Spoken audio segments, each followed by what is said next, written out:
have a big round of applause for Swapnil? He's an accomplished professional with over 2 decades of experience in developing enterprise application across multiple industries. So good to have you, Swapnil. So moving ahead, our another speaker, Mukundan AP, Board of Directors, CGO, and President of AI and Data Science from Champions Group. Can we have a big round of applause for Mukundan?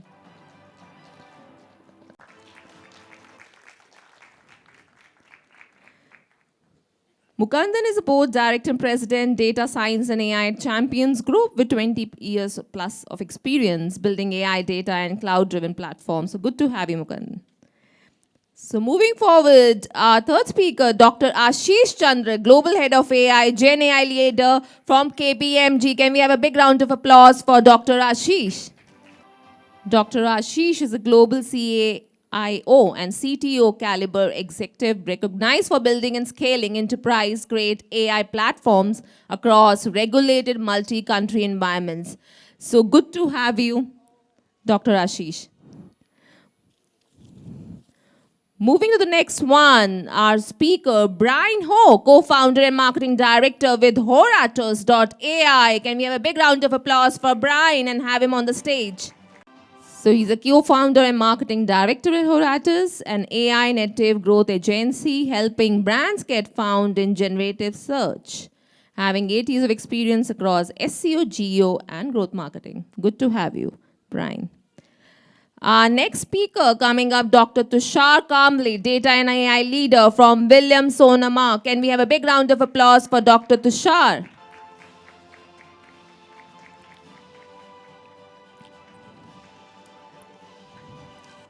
So Tushar is currently working as a Director, Data and AI at Sonoma. He has over 20 years of plus of experience, including 10 years plus in leadership.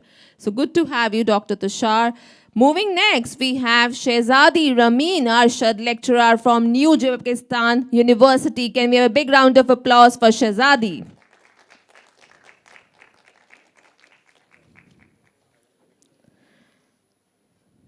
Shezadi is a lecturer at the Department of Industrial Management, School of Management, New Uzbekistan University, Tashkent, Uzbekistan, and an emerging academic voice in AI-driven project system. Can we have a big round of applause for Shazadi? And the moderator of the session, Sheznie, Merican, Head of Marketing, Leong, MSIG, Takaful. Can we have a big round of applause for Sheznie?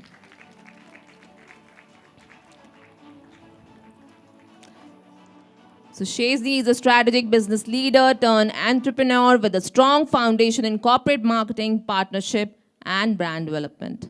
So over to you, Sheznie.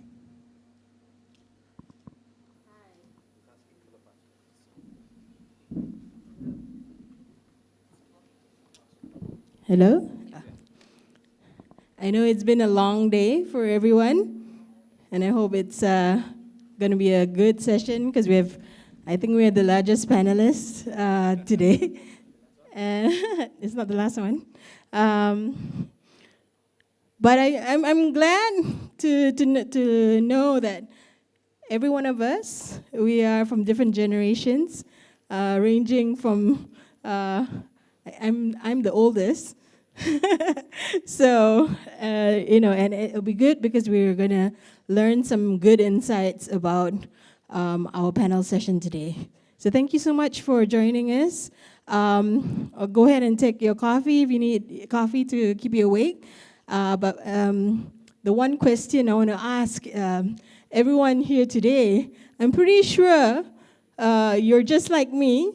Even for this session, I asked AI, help me come up with questions to ask the panel. So I'm not going to lie that I didn't use AI. But even in my function, the last week or so, we're working on a big government project which is going to be launched in the next 2 weeks. And we've been using a lot of AI because, that's the way to go, right? I don't think anyone here has not used AI, right? So today, what we're going to talk about is, of course, AI in marketing, right? And I'm glad to have the panel here to answer the questions. So we're going to dive right in and give some questions to our panelists. So Dr. Tushar, maybe you can enlighten us about what it is that we can look at. Just give me a second. My phone is not loading for 1 second. Testing. So, Dr. Tushar, what's the fastest path from Gen AI pilots to full-scale marketing adoption? What do you think is the fastest path? Okay, so when I talk about the faster path, so am I audible? I hope I'm audible to everyone. See, in my opinion, there is no fastest path to adopt the AI. So there are 3 different layers, or let's say process. In that way, you should able to adopt the AI accurately and of course within the governance, which everyone are talking about it. So let's say if I say the first layer is always a data layer, which is talk about the foundation layer, where everybody say data is a new oil. No, I'll say that data is data and oil is oil now, considering the current situation.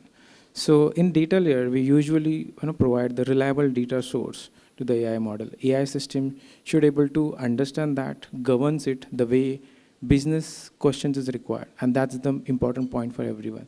Now, second layer is, of course, where everyone, all the industry is spending lots of huge amount, dollars/billion, which I call as an intelligent layer, where usually, I'm not saying, I really don't have a doubt of capacity of any organization, or please simplify it, there is no gap of capability of any organization.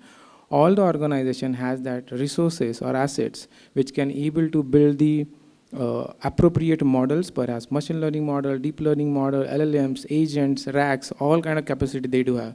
The gap is there, or any experiment fails where they won't be able to connect the right business problems to the working business flow. And that's the important factor.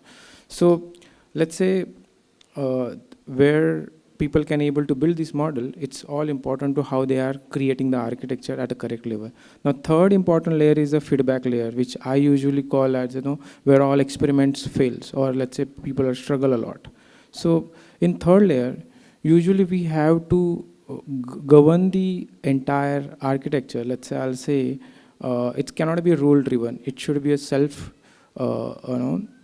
experimental, where let's say if I say personalization without a purchase history, nobody will accept it. Let's say I'll say if there would be anything which can be understand, reinforcement learning, recommendations, should be a system such a way where let's say every what to show, when to show, where to show, or let's say importantly merchandise and advertisements should be able to have a good understanding of what exactly bundle up. If these 3 layers are appropriately working together, I'll say that would be allowing to all the organizations to come AI as a rather than tool. People are calling AI as a tool.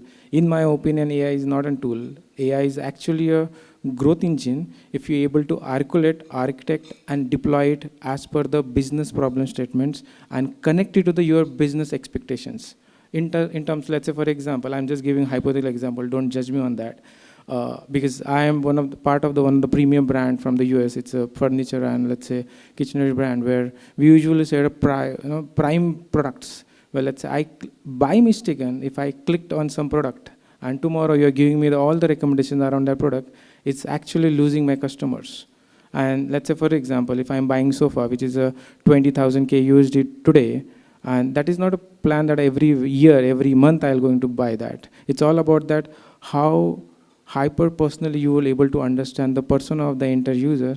That's allowing you to go from experiment to the winning game. This is what my take is.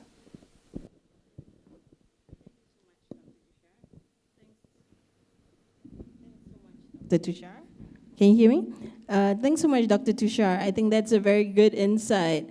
I mean, I personally went through it last week because I've been planning for my birthday party this week. So when I clicked on caterer in Instagram, for example, suddenly 100 different catering ads showed up on my feed.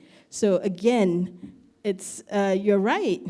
As a someone like Sonoma trying to push a sofa, the next second your customer is already lost to other competitors because they will see the same ad about what sofa they're looking for.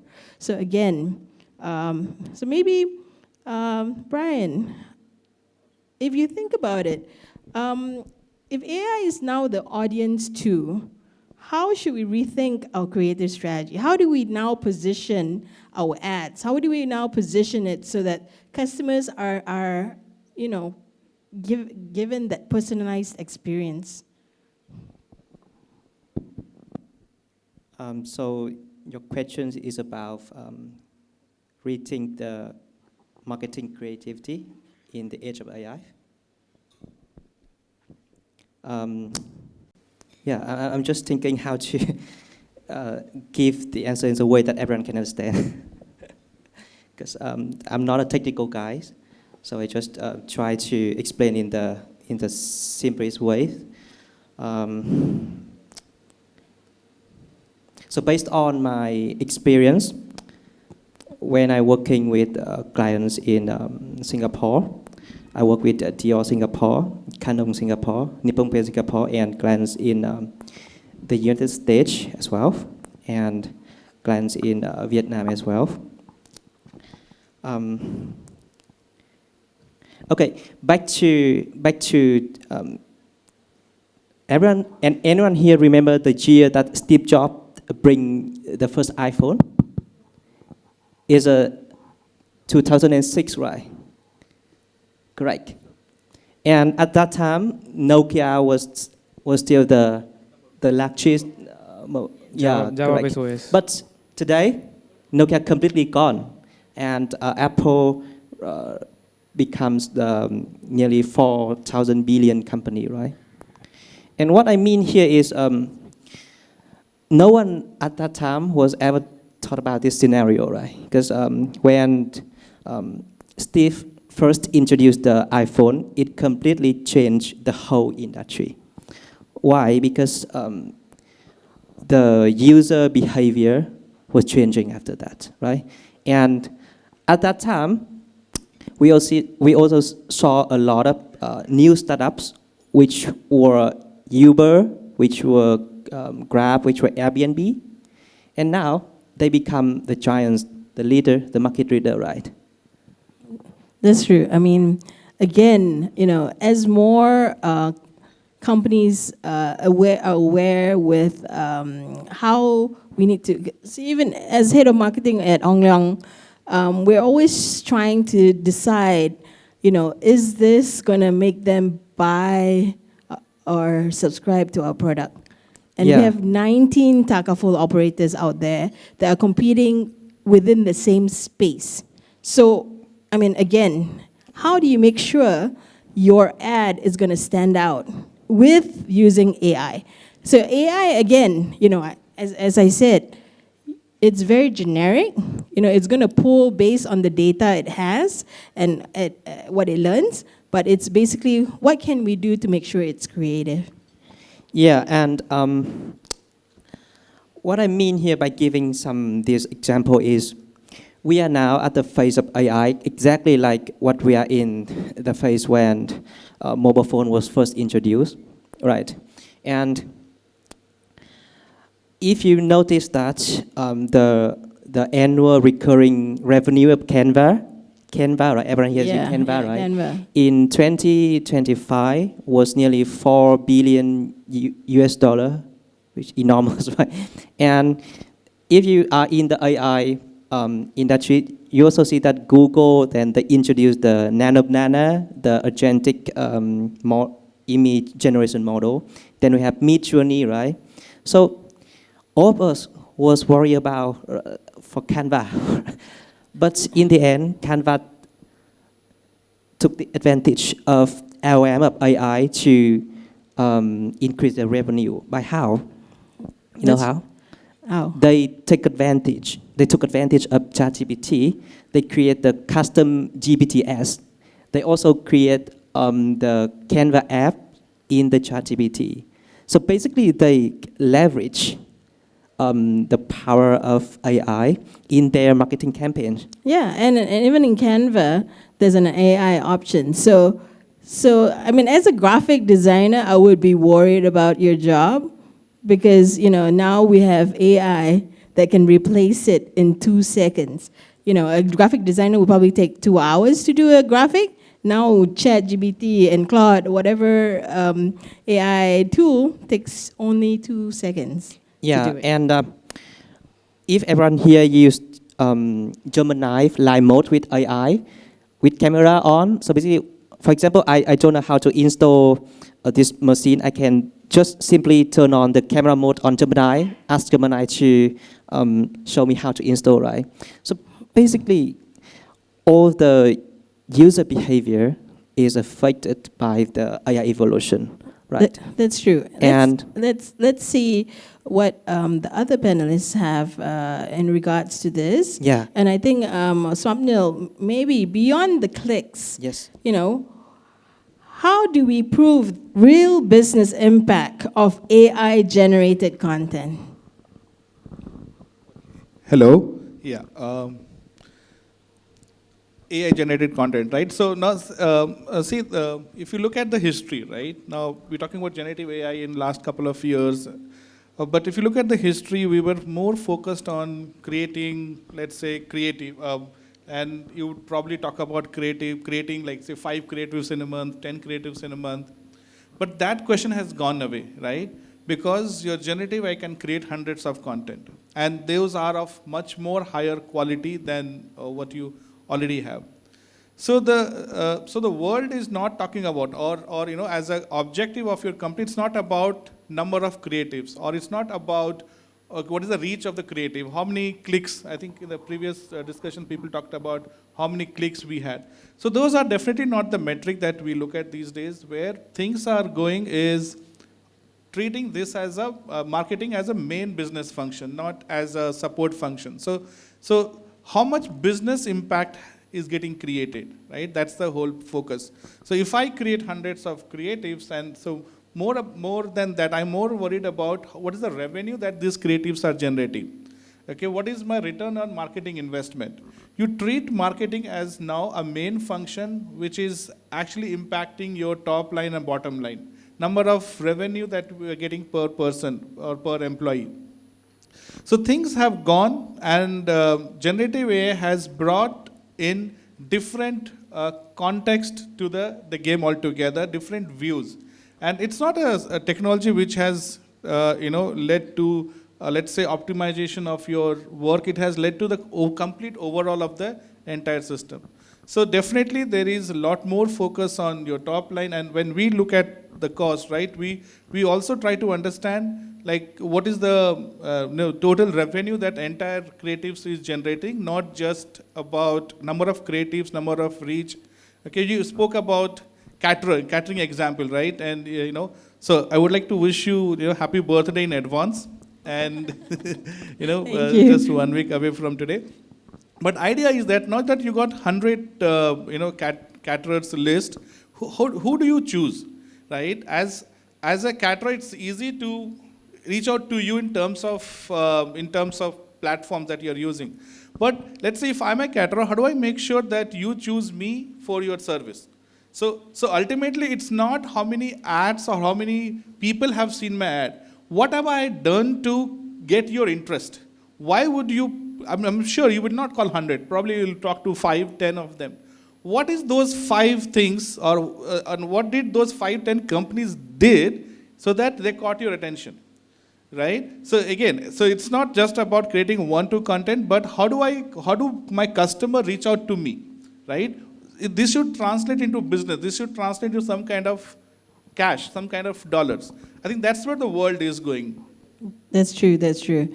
And I think in a weird way that I don't know if it is just for me, but I think AI came quite quickly in the sense that the way that it was implemented and the way that people quickly skilled up to use AI was very fast. And I think I'm almost afraid to say, what the future is for our children, meaning that they would have to learn how to talk to AI instead of talking to their parents. So you know what I mean? So if they had a problem, they would ask AI, what should I do in this sense? But, and AI will just blurt out whatever that they have learned from their database, right? So, which is dangerous, I think. Yeah, so if you ask, right, I've been in this field for almost 8 to 10 years. Before Gen AI, right, we were thinking of AI as something very technical thing, and we were, the people who were working that area were very technical. But suddenly with generative AI coming in, it became for masses. Everybody could use AI. And that's how it revolutionized the entire industry. So maybe let's ask Dr. Mukundan, what do you think now does insight to impact really mean to the Gen AI era? Thank you. Adding to his question, it's a complimentary one, right? It is going to be a 269.7 billion industry in 2026, actually. There are going to be so much expenses spent on from the companies' end. And if you see overall globally, 84% of the companies have adopted Gen AI in one of the business functions. In APAC, it's around 74%. They have adopted in one of the business functions. It's a day-to-day activity what we have been. Post-COVID, if you see the rise of AI, it's very high, post-COVID, because COVID made us to think, rethink. We are sitting at home in a dark room, made us to think a lot of things. And now the impact, right? You ask an AI to generate content, in a second it will give you 50 contents. But how much is relevant? What is the impact of it? Now, 3 days back, I was telling yesterday to a couple of them, 95% of the companies who spent on Gen AI or AI thing, they're going to look at ROI. Are we getting the relative ROI for the amount what we're going to spend on it? Everybody rushed to that AI rush. Now, what are we going to, are we having a smarter decisions? Are we getting the revenue? So it is not always about creating content, it is about relative content, right? That's the most important thing. First is, there are 4 things, right? Understand the customers first. And second thing is, step and repeat, quickly test it. The third thing is what we have to do is, whether it is generating your business decisions, and fourth one is it creating the value to your customers? That is the most important thing. Because at the end of the day, when your top line doesn't grow and your bottom line doesn't grow, you're spending money on AI doesn't make sense, right? That's true. I mean, already we have multiple systems out there to help the business, but this is another tool that they would have to think about. Tool. Yeah. And if it doesn't talk to each of their internal systems, that is a problem. And you take an intern, ask them to generate a content, they'll give you the content, around 50 contents. But how much is duplicated in those contents? Yeah, we have to put our brains behind those contents to make it unique. That's where the humanoid comes in. So by 2028, nobody's going to replace the humans, right? Because that is the stats, what it says. But if you had been going through it. But unless people are testing it still, right? We are still in the test phase. You see, by 2030, we are going to have 78 million jobs be lost and 92 million jobs be made because of AI. But still, we are working on it. Everybody is working towards it. Unless we put a little bit of human brains to create a relative content, which is a use case for a personalized customer experiences, using the right data, it doesn't make sense. And it is something like giving a Formula 1 car to all the marketers and driving it fast. They'll drive it zoom. But if your data is weak, nothing matters a lot. Your right intent signals, your right target, your right data always matters. That's true. And I think we can go on to Dr. Ashish. Are we really underestimating Gen AI? Should it be making decisions, not just content? Are we really underestimating? Okay, it's a very good question. So making decisions, not contents. So let's look at it, right? So right now, you get and you can produce content from anywhere and everywhere that you want to. Sitting over here in this hall, and if I want to go ahead and utilize Claude, if I want to utilize GPTs, Geminis of the world, the content is ready in everybody's mobile phones. Now, is that the magic that you want to create with AI? maybe yes, if this was been 2022, 2023, yes, the way the 3s and the 3.5s of the world were just evolving, and we were very proud of that we have really made a remarkable move. Maybe yes. Now it's a time of decision making. And decision making doesn't say that, fine, we have to remove the humans in the case. It is all about humans intercepting that and making a right calls on this, but at the same time, making sure that whatever decisions have been made they are harmlessly useful for the citizens and the Gen AI of the world, so that we have, right? So that's what it is all about. If I may just call it a data, because I sit with the data, sitting in a Big Four, and data definitely plays a very important role for me, for my job. Already the market has made some movements from 20 to 30% of the efficiencies that we're gauging in. And I'm talking about autonomous efficiencies here. AI does give 3 kinds of efficiencies, just to go ahead and call it out. One is assistive, which is more of a chatbot kind of a thing that we actually typically do. Advisory, which is more of advising the solutions that you need to call out. And finally is autonomous efficiency. We haven't reached autonomous efficiency. Few folks in the industry have been trying out about advisory efficiencies. They did have reached about somewhere around 20 to 30% of the efficiencies altogether. But autonomous is what the world is going to change about. And that's what everybody calls them in a different names in different parts of the world, the AGIs of the world, whatever they want to call it, right? Fancy names are there. And that's how it will be all about. So lots to do, lots to happen. And I personally feel that still the best is yet to come. We haven't got the best of the AI as of now. Yes, we are proud of the work that has been done as of now in the last couple of years. But yes, there's more. Yeah, I'm actually looking forward to it. But I hope that the universities will upgrade the syllabus, telling children now, who are going into university that you guys need to know how to whisper to AI. Because right now, that's how they are studying, that's how we're learning, that's how we are getting information.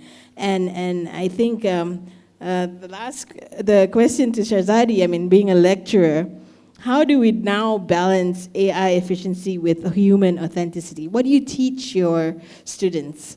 Like, how do we now, say, okay, we all know you all have AI, so. So good evening, everyone. Now I'm professor to all of you, and you all are my students, right? Now I'll really tell you the dynamics of the AI. We all are talking about the AI. What is AI in real manner? Mr. Colin Edison, he has seen the generations after generations from the industry 1.0 to the 5.0. This is the 21st century, ladies and gentlemen. It is not only the marketing field, it is not only the construction field, the beverages, the food, everything. AI is immersed. It is not like we are looking from the prompt response, we are looking for the ultra-modern techniques, we are looking for the state-of-the-art technology. So back in time, Mr. Colin, he has seen the Nokia phone or the cellular phone that uses buttons, but right now, with the help of the smart touch, you can use something that is very inefficient way. So, believing in mind, we have 2 layered models in front of you. One is the AI layer, and the second is actually the human layer. Now, divide the distinctiveness, like the emotional quotient or the emotional intelligence from the humans and intelligent quotient from the AI. But it is not like the intelligence quotient that would always be very perfect at no. In the field of the academia, if you are going to use ChatGPT, then you are going to have a very big mistake, because the ChatGPT or the DeepSeek or the Claude, they used to give the fabricated references. And what if, for God's sake, if you have published your paper in one of the top tier journals, it would be retracted. Again, a very negative point for your CV. The retraction thing, that is like a nightmare to the professor. So it is like how you are using the AI in a beneficial way. We have to identify what humans are good at in terms of the creativity. But did you ever wonder that what creativity means? It is actually the school of thought. It is actually the pattern of thought. Right now, I have to give certain command to the ChatGPT. ChatGPT, it is not going to read by mind on my own. Yeah, I can have the later on algorithms like in the form of the search engine, but I have to give certain command to the chat GPT, and then that creative process, and then give some time to the chat GPT for the critical thinking, but analyze, do some cross verification, because these review checkpoints from the human side, they're very important, not only in terms of academia, the digital marketing, even though last year I was teaching the project management, but right now I'm teaching the project management in social media because I have to adopt myself. Brian has given a very relevant example that Nokia, he couldn't sustain because he was not resilient enough to adapt according to the market dynamics. If you are not adapting, then definitely you would be behind the race. All of the automobile industry, if we talk about the Toyota, they are having their own Toyota production system. Without any human workforce, they're running their operation. If we talk about the BMW, from everything, like in operations management, we talk about the value stream mapping. They have modified their processes in such a way that has actually reduced the time. So scalability from the AI, but creativity from the human. Even though we can talk about like the AI is having many demerits as well, I think 2 weeks ago, Primavera Oracle, they laid off 30,000 of their employees. That is a big number, but no need to worry. You have to look for the opportunities. Just, you have to explore that where you are lagging. When you can figure out your shortcomings, and definitely you can sustain within the future. So it is your job as a company. It doesn't matter the field that you're working on, you have to create a balance between them. Scalability from the AI and the authenticity from the human. So this is my point as a professor to my dear students. Thank you, thank you. Thank you so much. And it's true, you know, basically we have this panel here which have different backgrounds in AI, different ways of looking at AI. I think I want to ask the panel, and anyone can answer this. Will AI replace creativity or redefine it? So, no. This is, I would say, a question which is going in everyone's mind, that whether AI is eat our job, are we going to be replaced by the models, agents, all stuff like that. No, it's not at all. .md file cannot replace the human brain at all. .md file will replace only the some tasks which you are thinking the way your model is doing. So let me tell you the very real-time example. So we were implementing almost 20,000 MD files every day, which are helping us to complete our 2 million jobs per hour, 1 hour, 2 million jobs. It's good efficiency, but having those efficiencies doesn't matter that it's replacing our human beings. They have to be there to understand whether it's going to be correct workflow or not. We being in a retail industry, one of the primer model in the, let's say, retail world, we were having almost 20 million users per day, per seconds on our websites. To just imagine if a 2 million job fails at a time, what will happen? So answer to your question in short, in never world, human will get replaced with any of the model. It's all about that, how we are utilizing them to efficient our day-to-day life, and most importantly, how we are converting our opportunity to the good learning curve for individually, from kids, for teachers, from professions, or anyone who's going to be overlap our own brains, understanding, utilizing the AI power. That's what my take is. Okay, I'll just go next. So, and very good point, creativity and AI, right? So, see, if you look at the typical craft that actually flies in the air, it goes on autopilot. And we cannot say the pilot has been deprived of the skill sets of even flying a plane after that. They still survive, they still are there, and they really fly the plane, and autopilot does run. Of course, it's not about that. The creativity that's there in terms of the pilots, they still remain. I always say, wherever I talk about it, that AI is like the example that you just gave, F1 Ferrari. It can go without a brakes. And the brakes are certainly the trust, and of course, in terms of the governance part that you actually put across, and that's what manages the entire AI schedules. And it has to be there. Creativity, I don't think so. It's going to enhance the creativity in the long run, is what I personally feel. One thing is, my input on this is, creativity will never be changed from a human brain, right? If you see post-COVID when the AI was born, it gave to a birth to another industry. What we were doing during COVID season, we were taking all virtual calls. Do you know which industry it gave birth to? Mental wellness industry. That is the industry, it is growing now, right? Even, so what are we doing right now? If you see the Gen Zs, they do everything on AI, right? Like my professor said here, right now, every academic papers we have to submit, right? Submit, they ask you a plagiarism report. Apart from that, they ask you an AI plagiarism report, right? Yeah, that is one thing which has come in, which was not there earlier days. And one thing, your creativity, it can be tuned, it can be, you can build a model on it, it can be kept, but at the end of the day, your creativity is unique from each one of us. That can't be replaced by AI, right? Your human touch, your empathetical touch can't be replaced. Whatever you speak over a coffee, over a coffee is 100% far better than anything else. And you'll not have stress on it. You'll be, like Ms. Suchi said, you'll be releasing a lot of happy hormones, right? That's how it works. That's true. So I would like to give a couple of examples which were raised on the dais itself. Like we spoke about research report, right? And sir said about AI text. But is this really new? Not really, right? So the form is new, okay? So the reason, like, if you go 30, 40 years back, we didn't have Google.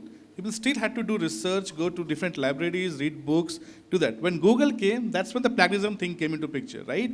Because we do have to have some kind of guardrails around it, right? Now that we have got generative AI to do the text, that's why we started asking for AI text, right?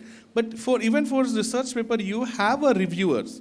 Now, if I submit the paper, okay, I have to make sure that all the references are given by AI. I have to verify it. Yes, some people are very careless. They'll just take and submit it. We spoke about cars as well, right? Why do we have age limit for driving, right? That is also a guardrail. The point I'm trying to make is you need to come up with different kind of guardrails for different kind of situations. But definitely this technology is going to stay. This is going to bring a lot of new things. For example, let's say if I have to submit some paper in English and my English is not good. There's nothing wrong in taking help of ChatGPT to rephrase and improve my language, right? It could be any language for that matter. So that's a tool. I need to use it, but the content that goes, the videos that goes, the whatever creative that goes through it, that is my responsibility. But it is giving me a platform where it will raise my standard. Okay. Now, as we talk about creatives, in the previous answer which I gave, now you are creating hundreds of creatives. Okay, then just 5 or 10 which we used to do earlier. Are they not better than 5 and 10? Definitely they are better. So it is going to change the way we look at the creative. Okay, the way before pre-mobile era, pre-laptop era, things were a little different. But as we get new technology, new things will come, it will improve. Okay, the way the output that's going to come out will be much better. So I think it's going to stay, it's going to impact, but the real output will vary. We have, as a somebody who's been in this field for long, we need to come out with different kind of guardrails, different kind of systems in place to make sure that people with wrong intention, malicious intention should not use it for wrong purpose. But things will change. Creative will take to a different stage. I think most of us are able to do a lot more than what we used to do 10 years back or even 2 years back. Is because of AI.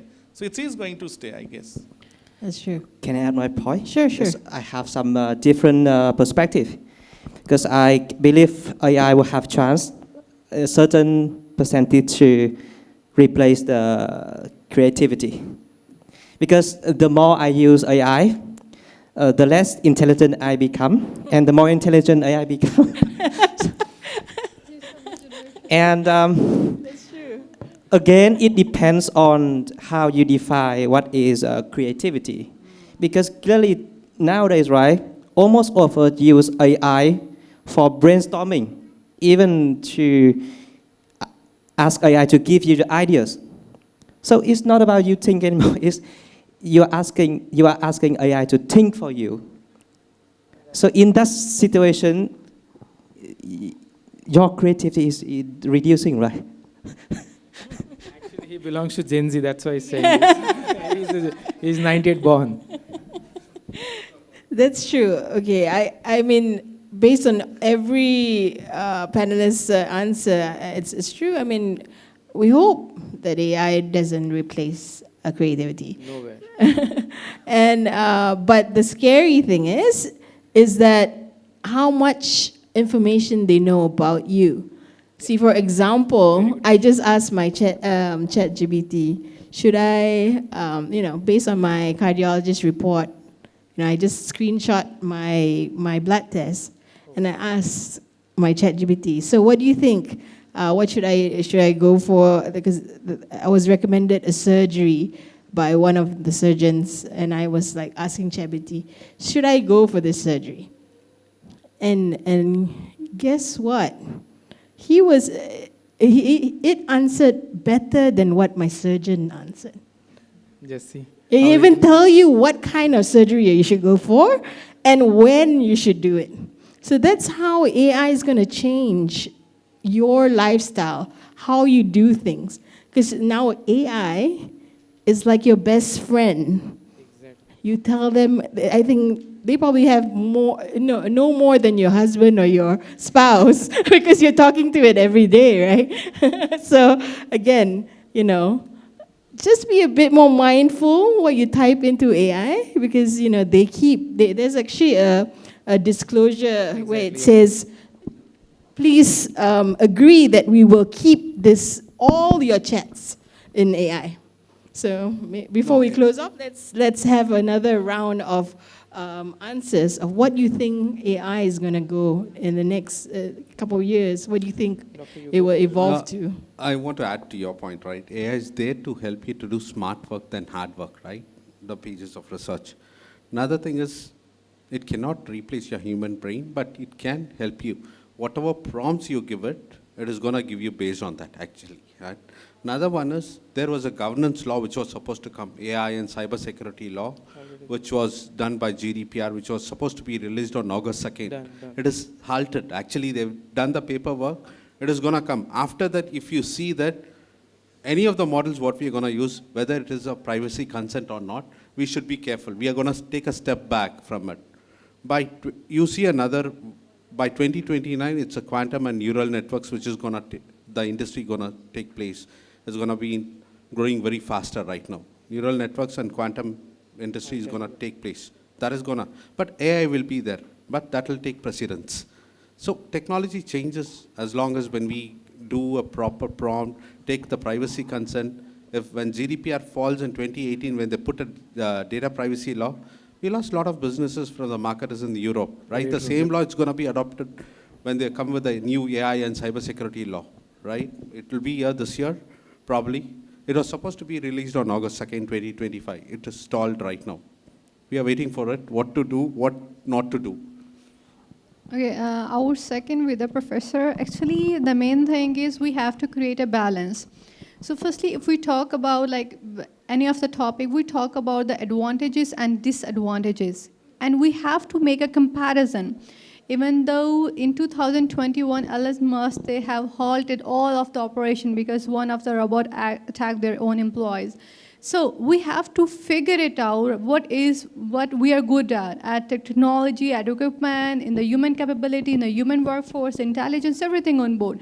So we have to create a limit. When we are going to create a limit, so it means we are not going to misuse the technology. If we are going to add some human emotional features into the robot, so that is also our fault. Like if I'm going to punch someone, definitely that threshold would be maybe minimum, that would not be that much hard. If the robot is going to punch me, so maybe I'm going to break my jawline. So this is your stick. Don't misuse the technology. Just create a threshold or the limit so we are not exceeding that threshold. Everything their home having their own advantages and disadvantages. So now it is your job as a company CEO, CFO, CIO to rectify that, how we have to make a stop, how we have to make it a stop limit. So this is my point. Thank you. Just one last point from my side on the specific point that you just said, Ashish. So, see, I believe the future is G&G, governance and guardrails. That's what I call that. And that's where it's going to be all like, the Amazons, the Netflix, the Googles of the world, they are super active. They are already doing that. Decision making on these platforms is already up and running. So if you go into the Amazon, it gives you the purchasing and it gives you the recommendations of what you're supposed to do and what pricing you do that. That's a decision part. That's already super active. Of course, that's going to enhance from there. Netflix, you go over there, knows what to show, what not to show. They know it very well, and I think they're going to go ahead and give those recommendations of the whatever series or the movies or the telecast that you want to see this. So it's all up and running. It's just that you have to put the GNGs that I said, which is governance and guardrail. I think that's the future. It's going to start getting into the banking side of the world, the pharmaceutical side of the world, the healthcare of the world, and that's going to be enhanced. Okay, so guys, everyone talking about the compliance, governance, and most importantly, how we should be more accurate, or let's say proactive around using all the ChatGPT. I'll say the LLM faces. I don't want to take names, but there are so many LLM faces in the entire world. I'll give you some different perspective over here, which I think you're supposed to give your attention, because day-to-day life, your kids, you and everyone is using or sharing your information with your each and every model. I being witness of working with Google, Amazon, I'll say ByteDance, who was the pioneer of the LLM concept in the world. So it's not about that what information you are sharing. See, let me give you the apple-to-apple comparison.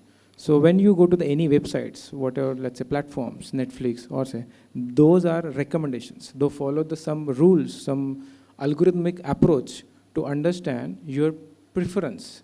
But LLM, ChatGPT, is not algorithms. They are actually neural networks, which are powered by real-time observing your all actions, your all decisions, your all text. So they are, which we call in our industry, we call it a multimodality. What do you mean by that? They understand your text, they understand your image, they understand your video, they understand your voice. And importantly, in our world, we call as a one-to-one hyper-personalization, not the personalization at all. Hyper-personalization, that means single bot is dedicated to you to understand your behavior, your facial expression, everything. That means if you're saying hi, when you're saying hi, why you're saying hi. Let's say, for example, take her example. She uploaded the medical report. You might say, what ChatGPT will learn from my medical report? Behind the scene, they are creating lots of analytics at a real time. I'll say the real time means 20 milli per seconds. They are adopting their all weights of brains to create a new of you. So if you, let's say, if you go after 20 minutes, you will say that what my mood is, they will see better than you. That's the capability of one-on-one hyper-personalization. So in short, what I'm trying to tell you here as a point, if you are, I know, see what happens actually. Let me tell you the bifurcation of the entire world of right now, where we are. We are 99% are users and only 1% are makers. What do you mean by that? 1% industry making what you are, and 99% world are actually utilizing the power of AI under the hood of agentic AI. You are, say, the RAG applications, all kind of automation you guys are building, from enterprises to startup to all the world around the across industry. But importantly is that who's made that architecture, which is a real-time observer of what you guys are doing. That's the truth, or I would say the ground valuation of this entire fundamental business. I'll say the one of the organization, I don't want to take the name, they are ready for your 2070. They are expecting that what you will do, how I should be ready through my infrastructure, my data sets, my data centers, my fabrics, or probably I'll say data mesh, that let's say, for example, I have 1 million users onboarded. What will be do my brains or multiple brains, which I'm calling a multimodality, after 70 years? That's the fact of all LLM providers are utilizing your personal, whatever data you guys are sharing with them. And that's why we as a retail organization, or probably all the startup which I belongs to, we are very much ensure that which information or what automation, what level we are trying to adopt the AI, that is all about your infrastructure, internet, or security head or director's role to adopt or create the roadmap for your AI journey. It's not about that what individual person is doing. Take this very serious note. Thank you so much for all the panelists' feedback today. And I think we're ready for a question from the floor, if anyone has a question. All right, quickly we can take one question. Okay. Yours. Oh, so many hands. Okay.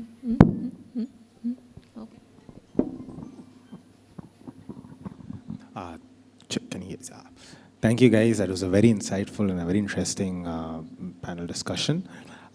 So, as a conclusion to this discussion, is it safe to say that both cyberpunk and solarpunk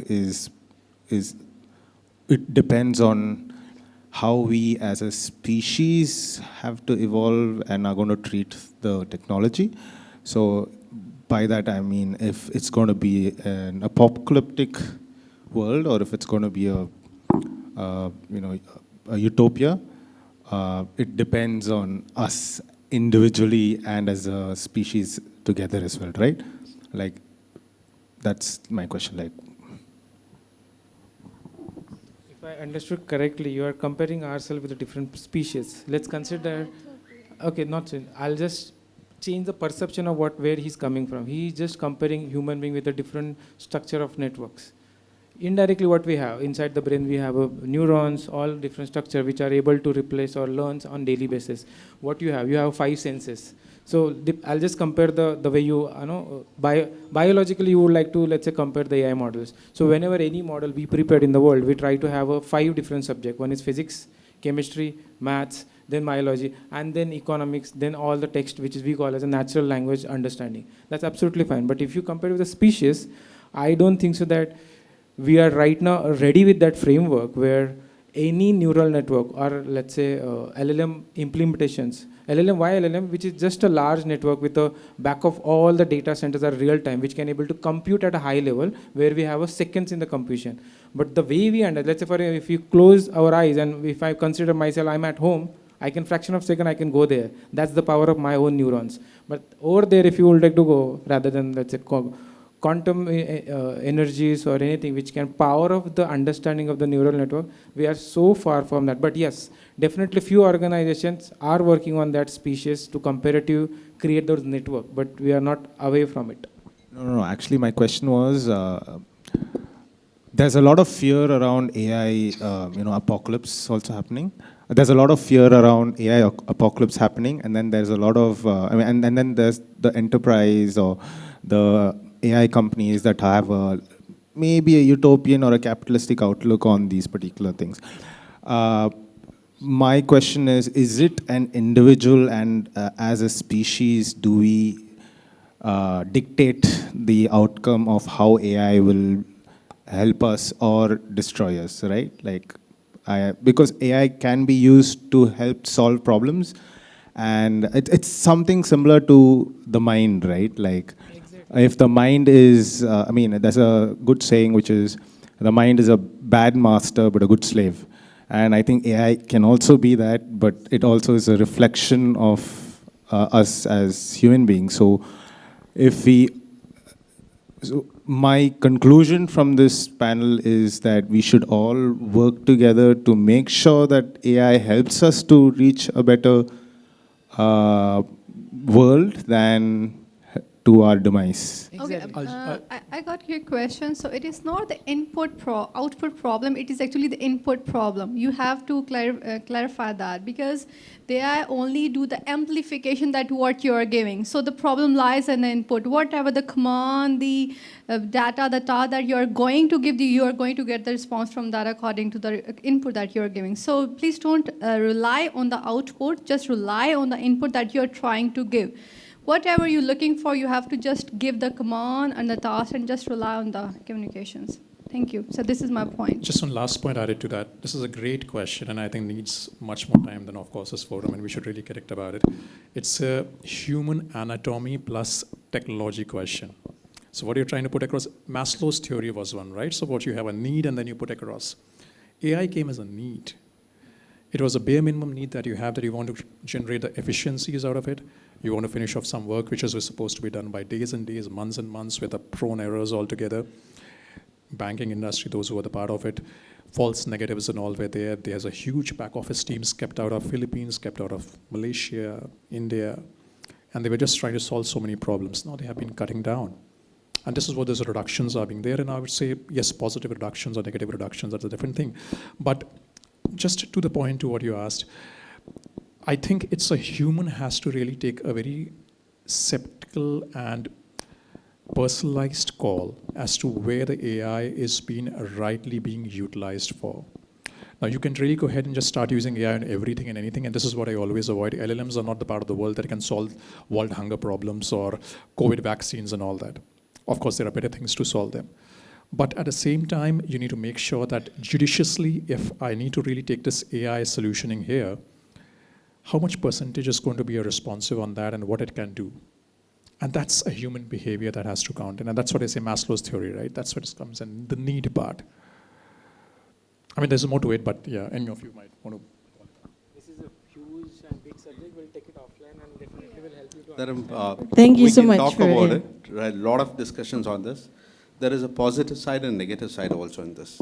We want to take it a positive side. Now, there are real-time examples happening in the world on the negative side. We don't want to take it. It's a neural networks, right, what we have been talking on this. It is going to come down, right, to that.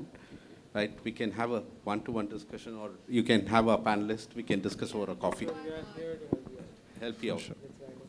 Thank you. Thank you for the question. I think I want to summarize the panel.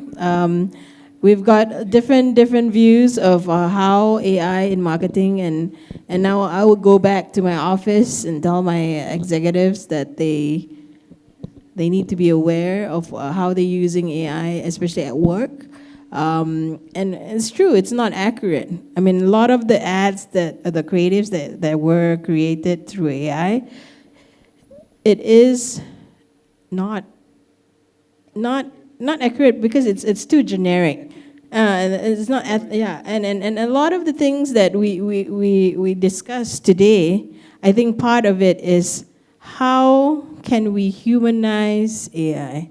How can we make sure that now AI is making us better at what we do, right? And I think the only thing that can help with that is how do we now put the command, the right prompt to tell AI what we actually need, right? Without giving too much information, because then it will learn too much things about you. All right, thank you so much. I think thank you so much to our panel, and thank you so much for your time. And I appreciate the time you've given to our panel, and thank you so much. Have a good day. Absolutely. So it's a never-ending topic, and we have a big round of applause for all the speakers and our moderator, Sheznie, Merican. So I would request everyone to step forward for a group fee.